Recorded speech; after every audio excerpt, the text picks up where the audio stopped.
What happens when Australia's most beloved young wildlife ambassador walks into a morning talk show expecting friendly smiles and lighthearted questions, but instead gets ambushed live on air by a host carrying a personal grudge?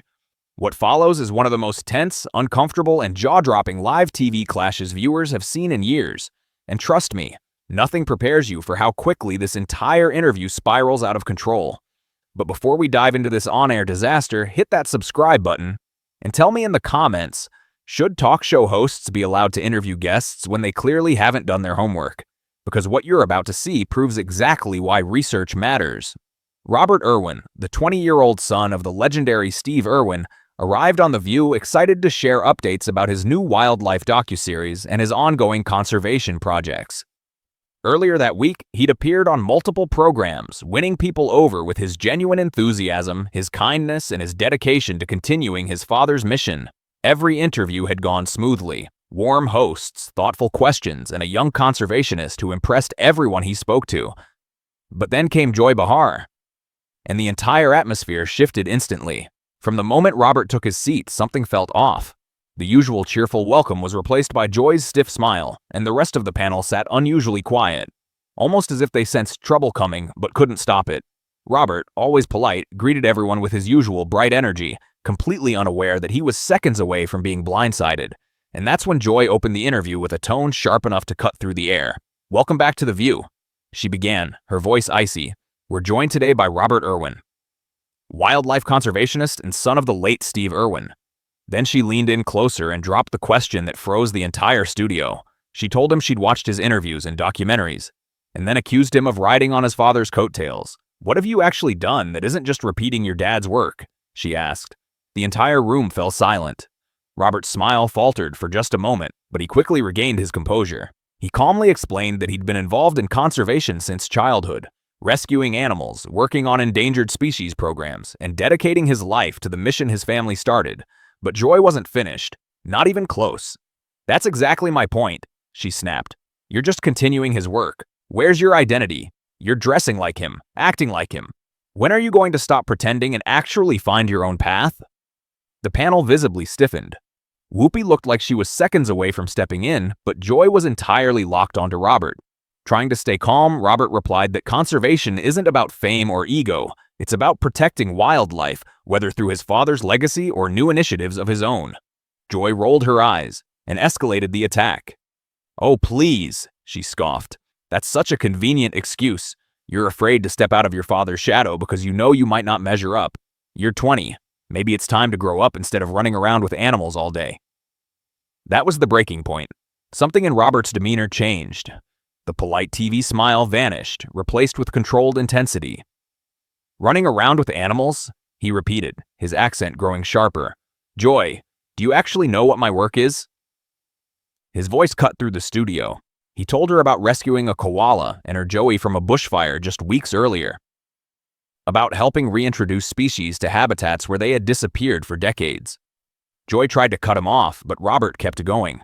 He reminded her he grew up watching his father relocate deadly snakes away from homes, and that he helps run a wildlife hospital that has treated more than 100,000 injured animals. "This isn't a hobby," he said. "It's responsibility." The room was completely still, but Joy pushed one step further. Speaking in a slow, patronizing tone, she said, "Look, I get that you're emotional, but the truth is, you're only famous because of your father.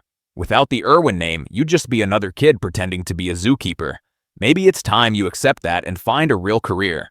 Robert stopped moving entirely, and in that moment, everyone watching recognized the silence that comes right before someone reaches their limit, the moment before a person either explodes or walks away. "A real job?" Robert repeated, barely above a whisper, the kind of quiet that hits harder than a shout. "Joy, do you know what my father was doing the day he died?" The question knocked the air out of the room. Joy blinked, caught completely off guard as Robert's voice grew stronger. He was filming a documentary on stingrays, not for fame, not for money, but because he wanted the world to understand animals people fear. He gave his life doing what he believed in. Teaching, protecting, helping creatures that can't speak for themselves. Joy swallowed, visibly shaken. Robert's words were no longer soft. They were sharp, deliberate. "You want to talk about real jobs? My father could have made millions turning Australia Zoo into some cheap tourist trap. He could have cashed out years ago. Instead, he chose education. He chose conservation, and I'm proud to carry that forward. The studio's energy shifted. Joy's confidence faltered for the first time. Robert leaned in, eyes locked on her. Every single day, I work to honor that legacy. Not because I'm hiding behind his name, but because the mission matters. Species are disappearing while we sit here arguing. Animals are dying while you crack jokes about khakis. Whoopi attempted to step in, raising her hand gently, but Robert wasn't finished, not even close. "Let's talk about your approach today," he said. "You didn't ask questions. You attacked my work, my integrity, and my father's memory. You mocked conservation. Would you ask David Attenborough that? Would you say that to Jane Goodall?" Joy opened her mouth, but for once, no sound came out. Robert continued, unrelenting. "And here's the part that really gets me," he said. "You're criticizing someone trying to save animal, while you sit behind a desk giving opinions. You want to talk impact? How many species have you helped protect?" The audience gasped, a ripple of shock passing through the studio. Joy stiffened, scrambling for control. She forced out one last shot. "Maybe someone needed to tell you the truth. Not everyone thinks you're special just because of your name." That was the final strike. Robert stood up so fast his chair slid back. "Special because of my name?" he said, voice eerily calm. "Do you have any idea what that name represents?" He stood tall, fierce, unwavering. "That name means waking up before sunrise to care for injured animals. It means learning to understand crocodiles as a kid. It means carrying a global legacy on your shoulders. Not for fame, but for purpose."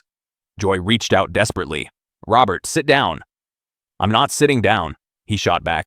"You ambushed me. You disrespected my work. You insulted my father. And now you want me to show you respect?"